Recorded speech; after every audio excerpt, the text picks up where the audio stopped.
ओम नमः शिवाय। हर हर महादेव। वैशाख पूर्णिमा का दिन भगवान श्री हरि विष्णु जी और भगवान बुद्ध की पूजा के लिए अत्यंत पवित्र माना गया है। इस दिन गंगा स्नान, दान, उपवास करना बहुत ही शुभ होता है। ऐसा करने से सुख, समृद्धि, पुण्य फलों की प्राप्ति और मन की मनोकामनाएं पूर्ण होती है। साथ ही इस दिन व्रत रखकर श्री सत्यनारायण भगवान की कथा कहना या फिर सुनना बहुत ही शुभ होता है। ऐसा करने से व्यक्ति की सारी मनोकामनाएं पूर्ण होती है। तो अब अपने शुभारंभ करते हैं श्री सत्यनारायण भगवान की कथा का। तो कथा शुरू करने से पहले कमेंट बॉक्स में श्री सत्यनारायण भगवान की जय हो जरूर लिखें और इस चैनल को सब्सक्राइब करके इस कथा को ज़्यादा से ज़्यादा शेयर करें। बोलो श्री हरि विष्णु भगवान की जय हो, श्री सत्यनारायण भगवान की जय हो। एक बार नेमिषारण्य तीर्थ में सोनकादि 88,000 ऋषियों ने श्री सूत जी से पूछा कि हे प्रभु, इस कलयुग में वेद विद्या रहित मनुष्यों को प्रभु भक्ति किस प्रकार मिल सकती है तथा उनका उद्धार कैसे होगा। हे मुनि श्रेष्ठ, ऐसा कोई व्रत और तप बतलाइए जिसको करने से थोड़े से समय में ही पुण्य प्राप्त हो जाए और मनोवांछित फल भी मिल जाए। हम सभी इस तरह की कथा सुनने की इच्छा रखते हैं। तो मुनियों की बात सुनकर सर्व शास्त्रों के ज्ञाता श्री सूत जी बोले कि हे विष्णु में पूज्य, आप सभी ने प्राणियों के हित की बात पूछी है, इसीलिए आज मैं आपको एक ऐसे ही उत्तम व्रत के बारे में बता रहा हूँ जिसे नारद जी ने लक्ष्मी नारायण जी से पूछा था और श्री हरि विष्णु भगवान ने देव ऋषि नारद को बताया था। अब मैं आपको इसे बताता हूँ, आप सभी ध्यानपूर्वक सुनना। एक समय की बात है, देव ऋषि नारद जी दूसरों के हित की इच्छा लिए हुए अनेक लोकों में घूम रहे थे। घूमते घूमते वो मृत्युलोक में आ पहुँचे। वहाँ जाकर उन्होंने अनेक योनियों में जन्मे हुए सभी मनुष्यों को अपने अपने कर्मों से दुखी और पीड़ित देखा। तो उन प्राणियों का दुख देखकर नारद जी बहुत ही दुखी हुए और सोचने लगे कि ऐसा कौन सा उपाय किया जाए जिसको करने से मनुष्य के दुखों का अंत हो जाए। तो इसी तरह मन में विचार करते हुए देव ऋषि नारद विष्णु लोक में पहुंच गए। वहां जाकर देवों के ईश भगवान नारायण की स्तुति करने लगे, जिनके हाथों में शंख, चक्र, गदा और पद्म थे, गले में वरमाला पहने हुए थे।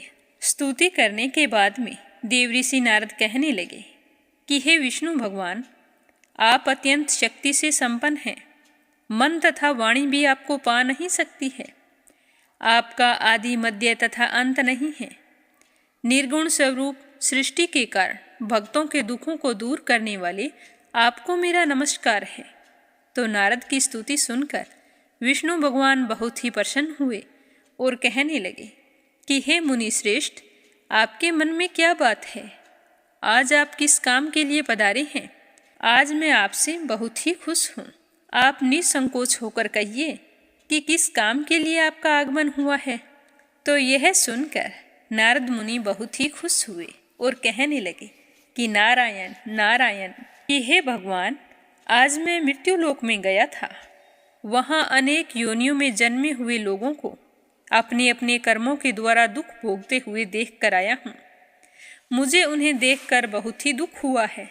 हे नाथ, अगर आप मुझ पर दया रखते हो और मुझ पर अत्यंत प्रसन्न हो तो हे भगवान, तो कृपा करके आज मुझे कोई ऐसा उपाय बताएं जिसको करने से वे मनुष्य अपने दुखों से छुटकारा पा लें। तो देव ऋषि नारद की बात सुनकर श्री हरि विष्णु भगवान बोले कि हे नारद, आज तुमने मनुष्यों की भलाई के लिए बहुत ही अच्छी बात पूछी है, जिसके करने से मनुष्य मोह छूट जाता है।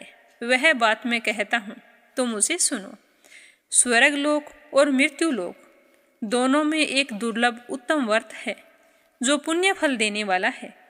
आज प्रेमवश होकर मैं तुमसे कहता हूँ, क्योंकि आज मैं तुमसे बहुत ही खुश हूँ। यह व्रत श्री सत्यनारायण भगवान का व्रत है।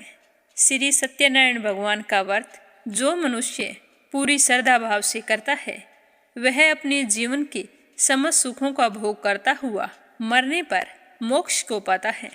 तो श्री हरि विष्णु के वचन सुनकर नारद जी कहने लगे कि उस व्रत का फल क्या है और उसका विधान क्या है। यह व्रत किसने किया था, इस व्रत को किस दिन करना चाहिए, आप मुझे सब कुछ विस्तार से बताएं। तो नारद जी की बात सुनकर श्री हरि विष्णु भगवान कहने लगे कि दुख व शोक को दूर करने वाला यह व्रत सभी स्थानों पर विजय दिलाने वाला होता है। मानव को भक्ति व श्रद्धा के साथ शाम के समय श्री सत्यनारायण भगवान की पूजा धर्मपरायण होकर बंधु बांधवों के साथ करनी चाहिए। इस पूजा में भक्ति भाव से नैवेद्य केले का फल, घी, दूध और गेहूं का आटा लेना चाहिए। गेहूं का भुना हुआ आटा होता है, उसे सवाया लेना चाहिए। अगर गेहूं के स्थान पर साठी का आटा भी आप ले सकते हैं।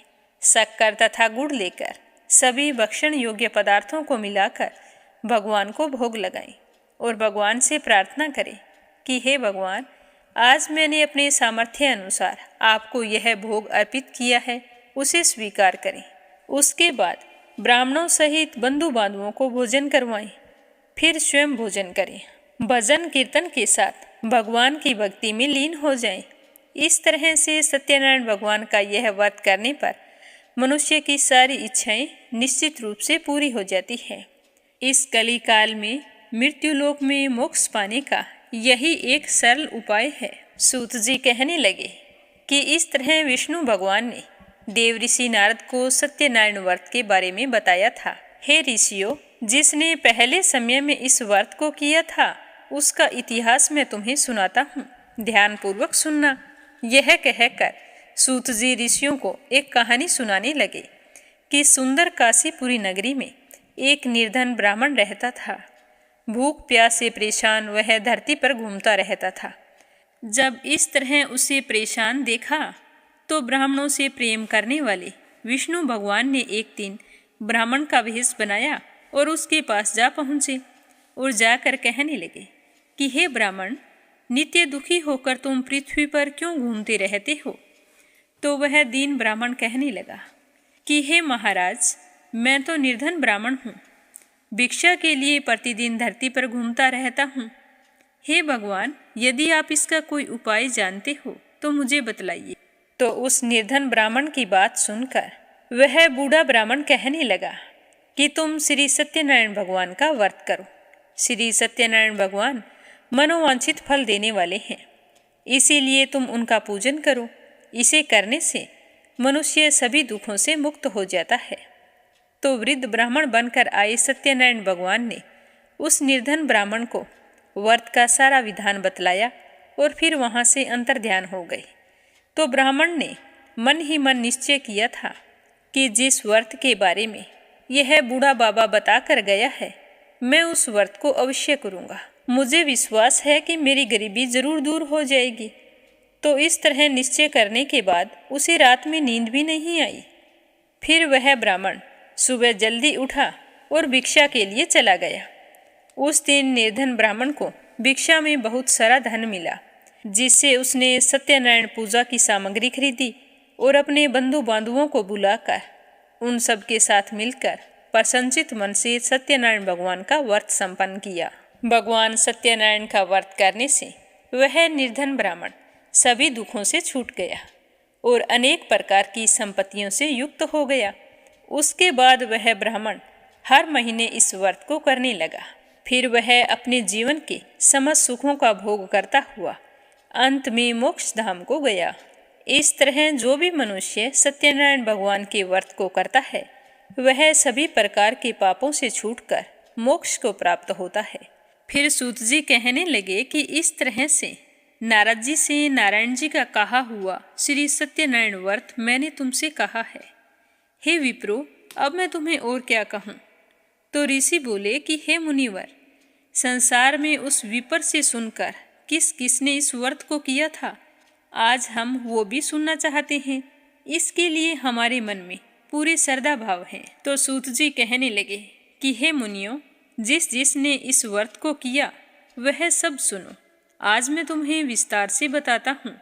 एक समय की बात है कि वही ब्राह्मण जिसने श्री सत्यनारायण भगवान का व्रत करना शुरू किया था, वह धन व ऐश्वर्य के अनुसार अपने बंधु बांधवों के साथ इस व्रत को करने के लिए तैयार हुआ। उसी समय एक लकड़ी बेचने वाला बूढ़ा आदमी वहां आया और लकड़ियां बाहर रखकर ब्राह्मण के घर में गया।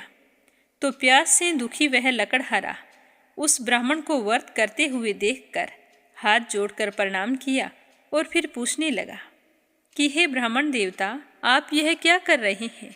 इसके करने से क्या फल मिलता है? तो लकड़हारे की बात सुनकर ब्राह्मण कहने लगा कि यह व्रत सब मनोकामनाओं को पूरा करने वाला श्री सत्यनारायण भगवान का व्रत है। इन्हीं की कृपा से मेरे घर में धन धान्य की प्राप्ति हुई है। इससे पहले मैं बहुत ही गरीब था।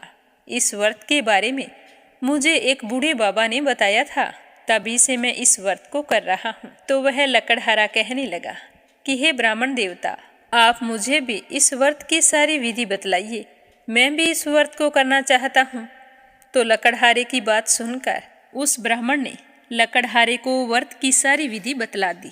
तो सारी विधि जानकर लकड़हारा बहुत ही प्रसन्न हुआ और चरणामृत लेकर प्रसाद खाने के बाद वह अपने घर आ गया और सोचने लगा कि आज लकड़ियां बेचने से मुझे जो भी धन प्राप्त होगा, मैं उसी से श्री सत्यनारायण भगवान का उत्तम व्रत करूंगा। मन में ऐसा विचार करके वह लकड़हारा सिर पर लकड़ियां रखकर उस नगर में बेचने चला गया जहां पर धनी लोग ज़्यादा रहते थे। तो भगवान की कृपा से उस दिन उसे अपनी लकड़ियों के दाम पहले दिन से 4 गुना अधिक मिले। तो लकड़हारा बहुत ही प्रसन्न हुआ। भगवान का धन्यवाद करता हुआ सत्यनारायण कथा की सामग्री लेकर घर आ गया। घर आकर उसने अपने बंधु बांधवों के साथ विधि विधान से श्री सत्यनारायण भगवान का पूजन और व्रत किया। इस व्रत के प्रभाव से वह बूढ़ा लकड़हारा धन पुत्र आदि से युक्त होकर संसार के समस्त सुखों का भोग करने लगा और अंत में बैकुंठ धाम को चला गया। फिर सूत जी कहने लगे कि हे श्रेष्ठ मुनियों, अब मैं आगे की कथा कहता हूँ। पहले के समय में उल्कामुख नाम का एक बुद्धिमान राजा रहा करता था। वह सत्यवक्ता और जितेंद्रिय था। प्रतिदिन देव स्थानों पर जाता और निर्धनों को धन देकर उनके कष्ट दूर करता था। उनकी पत्नी कमल के समान मुख वाली तथा सती साध्वी थी। भद्रशिला नदी के तट पर उन दोनों ने श्री सत्यनारायण भगवान का व्रत किया। उसी समय साधु नाम का एक वेश्या वहां आया। उसके पास व्यापार करने के लिए बहुत सारा धन भी था। राजा को व्रत करते हुए देखकर वह विनय के साथ पूछने लगा कि हे राजन, भक्ति भाव से पूर्ण होकर आप यह क्या कर रहे हैं? मैं भी सुनने की इच्छा रखता हूँ, कृपया करके मुझे बताइए। तो उसकी बात सुनकर राजा कहने लगे कि हे साधु, अपने बंधु बांधवों के साथ पुत्र आदि की प्राप्ति के लिए महाशक्तिवान श्री सत्यनारायण भगवान का व्रत और पूजन कर रहा हूँ। तो राजा के वचन सुनकर साधु ने आदर से कहा कि हे राजन, मुझे इस व्रत का सारा विधान बतलाइए। आपके कहे अनुसार मैं भी इस व्रत को करना चाहता हूँ, क्योंकि मेरे संतान नहीं है और मुझे विश्वास है कि इस व्रत को करने से अवश्य मुझे संतान की प्राप्ति होगी। तो राजा से वह व्रत की सारी विधि जानकर व्यापार पर चला गया। व्यापार से निवृत्त होकर फिर अपने घर आ गया। घर आकर उसने अपनी पत्नी को संतान देने वाले उत्तम व्रत के बारे में बताया और कहा कि जब मेरी संतान होगी तब मैं भी इस व्रत को किया करूँगा। तो साधु ने इस तरह के वचन अपनी पत्नी लीलावती से कहे थे। एक दिन लीलावती पति के साथ आनंदित हो सांसारिक धर्म में परवरित होकर सत्यनारायण भगवान की कृपा से गर्भवती हो गई। 10वें महीने उसने बहुत ही सुंदर कन्या को जन्म दिया। वह कन्या ऐसे बढ़ने लगी जैसे शुक्ल पक्ष का चंद्रमा बढ़ता है। माता पिता ने अपनी कन्या का नाम कलावती रखा। एक दिन लीलावती ने मीठे शब्दों में अपने पति को याद दिलाया कि आपने सत्यनारायण भगवान के जिस व्रत को करने का संकल्प लिया था उसे करने का समय आ गया है। आप इस व्रत को करिए। तो वह साधु कहने लगा कि हे प्रिय, इस व्रत को मैं उसके विवाह पर करूँगा। इस प्रकार अपनी पत्नी को आश्वासन देकर वह नगर को चला गया। कलावती पिता के घर में रहकर दिनों दिन बड़ी होने लगी। साधु ने जब एक बार नगर में अपनी कन्या को सखियों के साथ खेलते हुए देखा तो तुरंत ही दूत को बुलाकर कहा कि मेरी कन्या विवाह के योग्य हो गई है। अब तुम जैसी सुंदर मेरी कन्या है वैसा ही सुंदर योग्य वर उसके लिए तलाश कर लाओ। तो साधु की बात सुनकर दूत कंचन नगर में जा पहुंचा। वहां देखभाल करके एक सुयोग्य वाणिक पुत्र को ले आया। सुयोग्य लड़के को देखकर साधु भी बहुत खुश हुआ।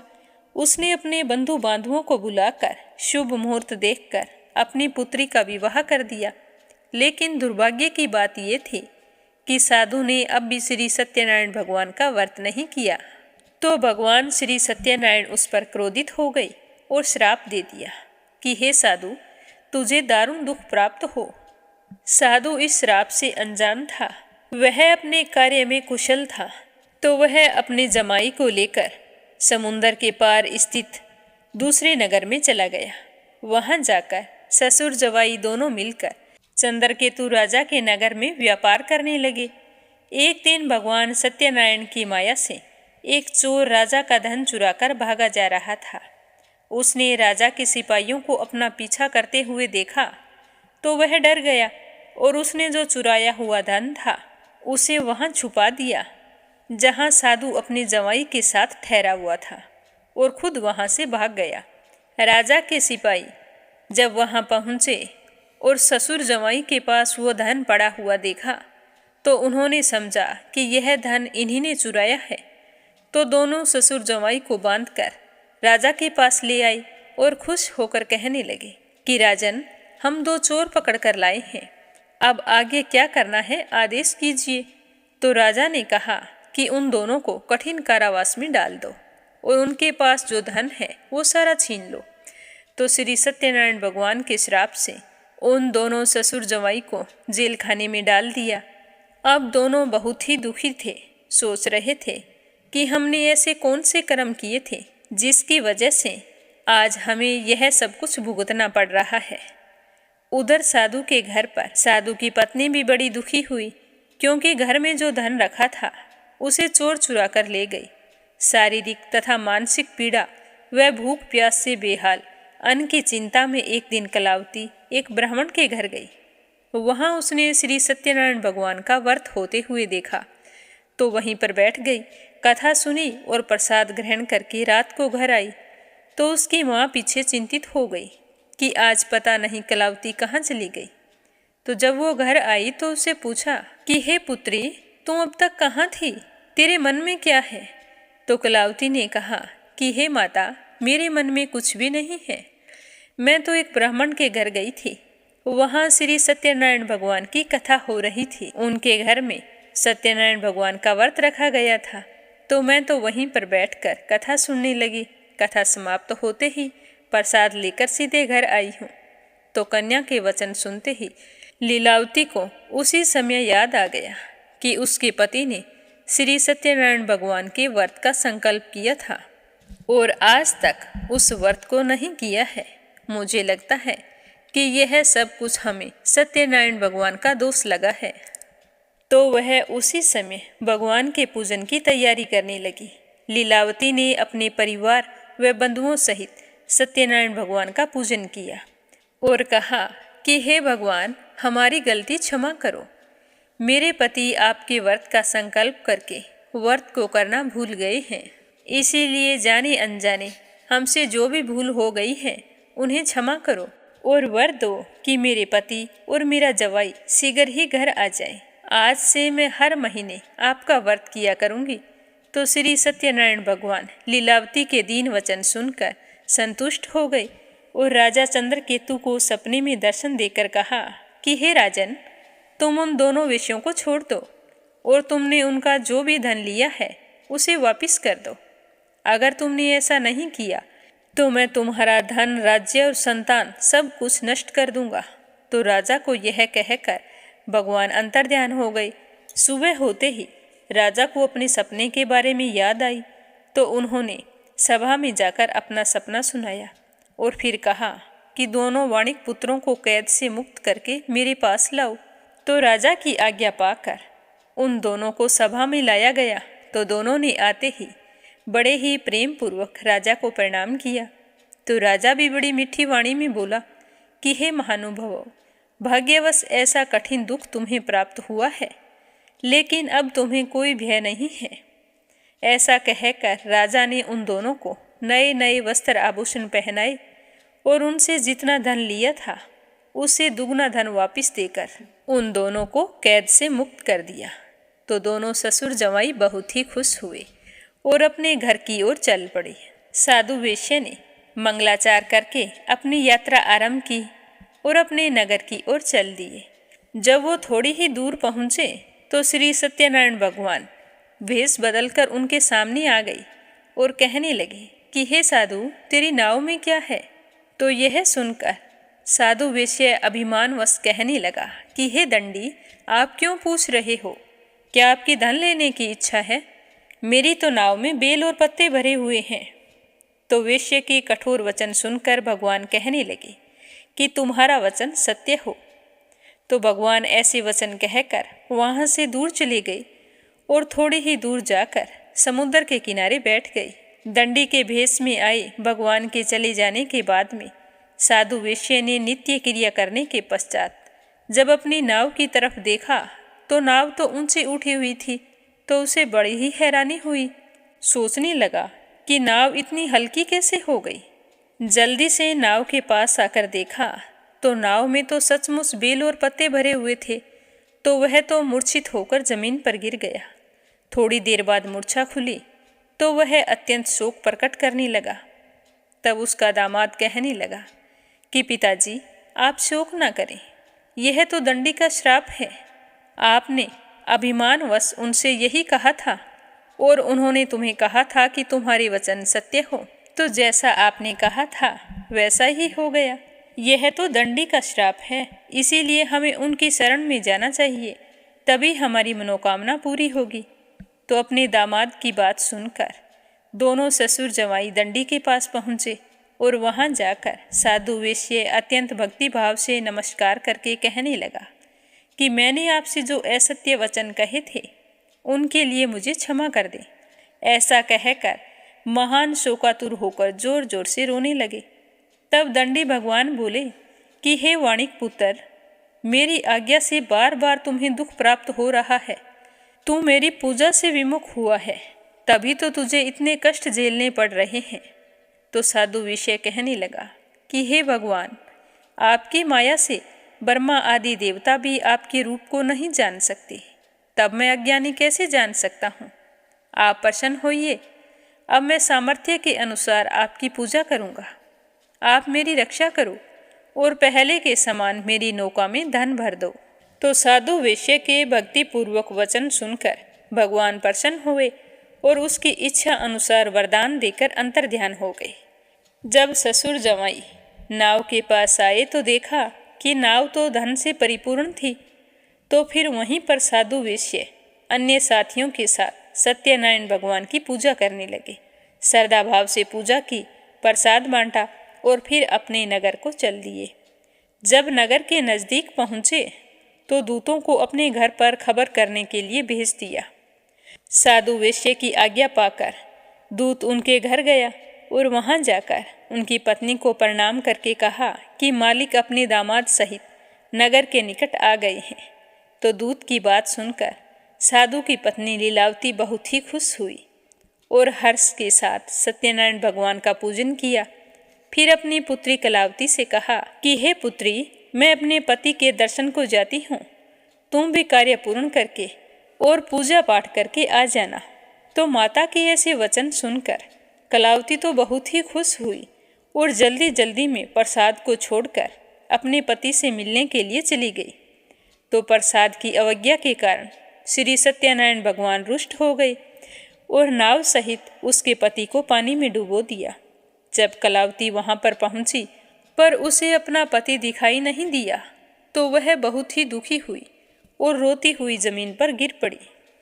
नौका को डूबा हुआ और कन्या को रोता हुआ देखकर साधु दुखी होकर कहने लगा कि हे प्रभु, मुझसे तथा मेरे परिवार से जो भी भूल हुई है उसे क्षमा करें।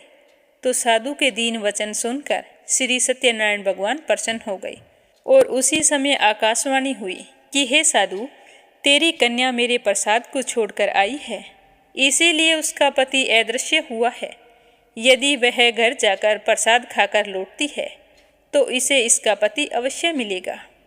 ऐसी आकाशवाणी सुनकर कलावती घर पहुंचकर प्रसाद ग्रहण करती है और फिर वापस आकर अपने पति के दर्शन करती है। उसके बाद साधु अपने बंधु बांधुओं सहित श्री सत्यनारायण भगवान का विधि विधान से पूजन करता है और हर महीने श्री सत्यनारायण भगवान का व्रत रखने लगता है। तो इस व्रत के प्रभाव से इस लोक के समस्त सुखों का भोग करता हुआ अंत में स्वर्ग लोक को जाता है। बोलो श्री सत्यनारायण भगवान की जय हो। बोलो विष्णु भगवान की जय हो। फिर सूत जी कहने लगे कि हे ऋषियों, मैं एक और भी कथा तुम्हें सुनाता हूँ, उसे भी ध्यानपूर्वक सुनना। प्रजा पालन में लीन तुंग ध्वज नाम का एक राजा था। उसने भी भगवान का प्रसाद त्याग कर बहुत ही दुख पाया था। एक बार वह वन में गया था। वन्य पशुओं को मारकर विश्राम करने के लिए बड़ के पेड़ के नीचे आया। तब वहाँ उसने ग्वालों को भक्ति भाव से अपने बंधुओं सहित सत्यनारायण भगवान का पूजन करते हुए देखा। अभिमानवश राजा ने उन्हें देखकर भी अनदेखा कर दिया, पूजा स्थान पर नहीं गया और एक ओर खड़ा रहा। ग्वालों ने श्रद्धा भाव से पूजा पाठ समाप्त की और फिर राजा के पास आए। राजा को प्रणाम करके उन्हें प्रसाद देने लगे तो राजा ने प्रसाद लेने से मना कर दिया। प्रसाद को त्याग कर राजा अपने नगर की ओर लौट आए तो नगर में देखा कि वहाँ सब कुछ नष्ट हो गया है। तो राजा समझ गए कि यह सब कुछ भगवान ने किया है। तो भगवान उसी समय ग्वालों के पास पहुँचे और अपने बर्ताव के लिए माफ़ी मांगी। फिर विधि पूर्वक भगवान की पूजा की और फिर प्रसाद ग्रहण किया। तो भगवान सत्यनारायण की कृपा से सब कुछ पहले जैसा हो गया। फिर राजा दीर्घकाल तक अपने जीवन के समस्त सुखों का भोग करता हुआ मृत्यु उपरांत स्वर्ग लोक को गया। जो भी मनुष्य इस परम दुर्लभ व्रत को करता है तो उसे भगवान सत्यनारायण की अनुकंपा से धन धान्य की प्राप्ति होती है, निर्धन धनी हो जाता है और भय मुक्त होकर जीवन जीता है। संतानहीन मनुष्य को संतान सुख मिलता है और सारे मनोरथ पूर्ण होने पर मानव अंत काल में वैकुंठ धाम को जाता है। इस तरह बताकर सूत जी कहने लगे कि हे ऋषियों, जिन्होंने पहले के समय में इस व्रत को किया है उसके अब मैं दूसरे जन्म की कथा कहता हूँ। वृद्ध स्थानंद ब्राह्मण ने सुदामा का जन्म लेकर मोक्ष को प्राप्त किया। लकड़हारे ने अगले जन्म में निषाद बनकर मोक्ष प्राप्त की। उल्कामुख नाम का राजा दशरथ होकर बैकुंठ को गए। साधु नाम के वेश्य ने मोर ध्वज बनकर अपने पुत्र को आरे से चीरकर मोक्ष पाया। महाराज तुंग ध्वज ने स्वयंभू होकर भगवान में भक्ति युक्त हो कर्म कर मोक्ष को प्राप्त किया। बोलो श्रीमन नारायण नारायण नारायण, भजमन नारायण नारायण नारायण। प्रेम से बोलो श्री सत्यनारायण भगवान की जय हो। अब अपने सुनेंगे लप्सी और तपसी की कहानी, जो हर व्रत कथा के बाद में जरूर सुननी चाहिए। तो प्रेम से बोलो लप्सी तपसी की जय हो। लप्सी और तपसी की कहानी।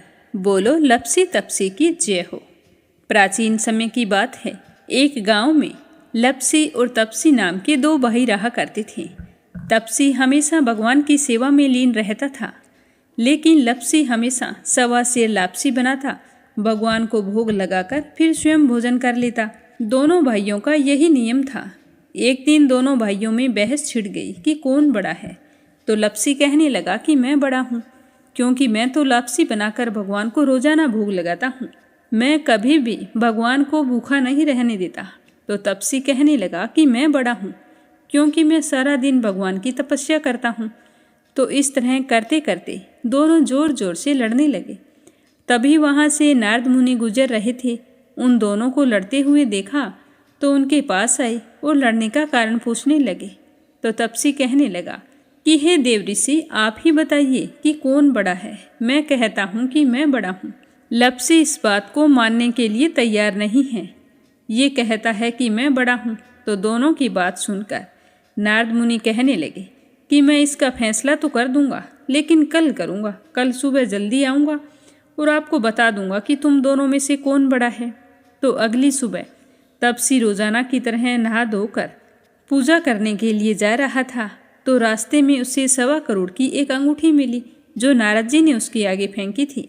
तो तपसी ने जल्दी जल्दी इधर उधर देखा और अंगूठी को उठा लिया और तपस्या करने बैठा तो अपने पैर के नीचे दबाकर बैठ गया। लपसी रोजाना की तरह स्नान करके आया और 1.25 सेर लापसी बनाई। पहले भगवान को भोग लगाया, फिर स्वयं लापसी जीमने के लिए बैठ गया। तभी वहाँ पर नारद जी आ गए और कहने लगे कि लपसी बड़ा है। तो तपसी कहने लगा कि इसका क्या कारण हो सकता है, ये कैसे बड़ा है, ये कभी पूजा पाठ नहीं करता है। तो नारद जी कहने लगे कि इसके मन में लालच नहीं है, जो भी करता है बड़े ही श्रद्धा भाव से करता है। इसका नियम है कि रोजाना भगवान को भोग लगाना। इसका नियम कोई भी भंग नहीं कर सकता, लेकिन तुम्हारा नियम भंग हो चुका है। तो तपसी कहने लगा कि कैसे, मैं नियम से रोजाना भगवान की पूजा करता हूँ। तो नारद मुनि कहने लगे कि तुम खड़े होकर अपना पैर उठाओ। तो तपसी जैसे ही खड़ा हुआ तो उसके पैर के नीचे 1.25 करोड़ की अंगूठी पड़ी थी। तो नारद जी कहने लगे कि तूने इसे चुराया है, जिससे तेरी तपस्या भंग हो गई है। तपसी हाथ जोड़कर नारद जी के सामने खड़ा हो गया और कहने लगा कि मुझसे गलती हो गई, आज के बाद मैं ऐसी गलती कभी नहीं करूँगा। मैंने बहुत ही सच्चे मन से पूजा की है। आप ही मुझे बताइए कि मुझे मेरी पूजा का फल कैसे मिल सकता है। मैं आपसे वादा करता हूँ कि आज के बाद मैं कभी चोरी नहीं करूँगा। तो उस तरह उसके दीन वचन सुनकर नारद जी को उस पर दया आ गई और नारद जी कहने लगे कि तेरी तपस्या का फल कार्तिक स्नान करने वाला ही दे सकता है। तो तपसी पूछने लगा कि वो कैसे। तो नारद जी ने बताया कि कार्तिक माह में कार्तिक स्नान करके जो भी सारी कहानियाँ सुनकर तुम्हारी कहानी नहीं सुनेगा तो उसके कार्तिक स्नान का पुण्य फल उससे छूटकर तुम्हें मिलेगा। अगर कोई दिए से दिया जलाएगा तो उसका पुण्य फल भी तुझे ही मिलेगा। अगर घर की सारी साफ सफाई करके दहलीज की सफाई नहीं करेगा तो उसका पुण्य फल भी तुझे ही मिलेगा। रोटी सारी बना ले लेकिन गाय और कुत्ते की रोटी ना बनाए तो उसका पुण्य फल भी तुझे ही मिलेगा। और घर पर बहन सुवासिनी आने पर उसे सूट साड़ी तीवल जो कुछ भी देते हैं, भेंट स्वरूप अगर कुछ पैसे नहीं देंगे तो उसका पुण्य फल भी तुझे ही मिलेगा। तो इस तरह नारद जी ने तपसी को पुण्य प्राप्ति का मार्ग बताया, जिसे सुनकर तपसी बहुत ही प्रसन्न हुआ और भगवान की पूजा में लीन हो गया। तभी से कहा जाता है कि हर व्रत कथा और कहानी के बाद में लपसी तपसी की कहानी जरूर सुननी चाहिए। इस कहानी को सुने बिना हमें चाहे कार्तिक का महीना हो या वैशाख का महीना हो, हमें उसके स्नान का पुण्य फल नहीं मिलता है। जब कहानी समाप्त हो जाती है तो इस तरह से कहना चाहिए कि लपसी का फल लपसी को मिले, तपसी का फल तपसी को मिले। हमारी कहानी का, हमारे पूजा पाठ और हमारे व्रत का पुण्य फल हमें मिले। बोलो लपसी तपसी की जय हो। हे सत्यनारायण भगवान, कथा कहने में अगर कोई भूल चूक हो गई हो तो अपने भोले भक्तों को माफ करना और अपनी कृपा दृष्टि हमेशा बनाए रखना। तो आज की कथा को सुनकर सभी श्रोताओं को कैसा लगा कमेंट करके जरूर बताना। साथ ही मीरा भक्ति स्टोरी चैनल को सब्सक्राइब करके इस कथा को ज़्यादा से ज़्यादा शेयर करना। भगवान श्री सत्यनारायण आपकी सारी मनोकामनाएं पूर्ण करे। आप सभी की मंगल कामना के साथ ओम नमः शिवाय। हर हर महादेव।